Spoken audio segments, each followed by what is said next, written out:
नमस्ते सबैजनालाई म राजीव ख्याजु र आज चाहिँ हामीहरु एउटा नयाँ प्रोजेक्ट गर्न जाँदै छौं सो बिना कुनै टाइम वेस्ट गरी भिडियो सुरु गरौँ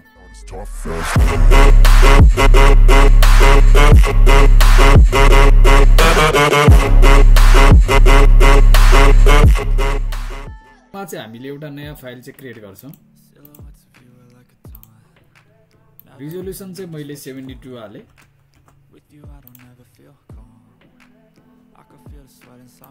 अब चाहिँ हामीले के गर्नु पर्यो भन्दाखेरि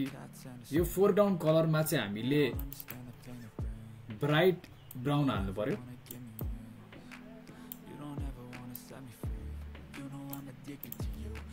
अनि यो ब्याकग्राउन्ड कलरमा चाहिँ हामीले डार्क ब्राउन हाल्नु पर्यो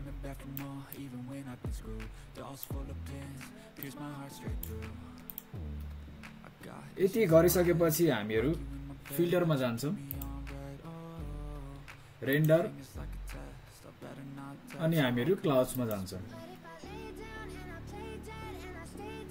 यो गरिसकेपछि हामीहरु फेरि फिल्टरमा जान्छौं फिल्टरमा गइसकेपछि हामीहरु नोइजमा जान्छौं र एड नोइज गर्दिन्छौं त्यसपछि हामीले एमाउन्टलाई हल्का बढाइदिन्छौं र गसियनलाई चाहिँ हामीले टिक लान्छौं अनि मोनोक्रोमेटिकलाई पनि टिक नै हाल्छौं सो यसपछि हामीहरु ओके गर्छौं अब चाहिँ एउटा लास्ट स्टेप छ फिल्टरमा जान्छौं फेरि ब्लरमा जान्छौं अनि यहाँतिर तपाईले मोसन ब्लर देख्न सक्नुहुन्छ यसलाई क्लिक गर्ने अनि जति जति एमाउन्ट बढायो त्यति नै तपाईले डिफरेन्स देख्न सक्नुहुन्छ र यसको कलर चेन्ज गर्नको लागि हामीले कन्ट्रोल यु गर्छौं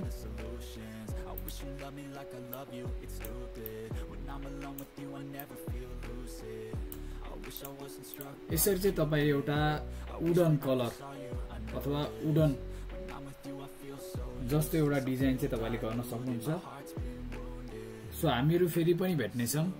तबसम्मको लागि stay safe keep learning keep growing and bye bye Play dead and I stay dead. Maybe you'll get sick of being the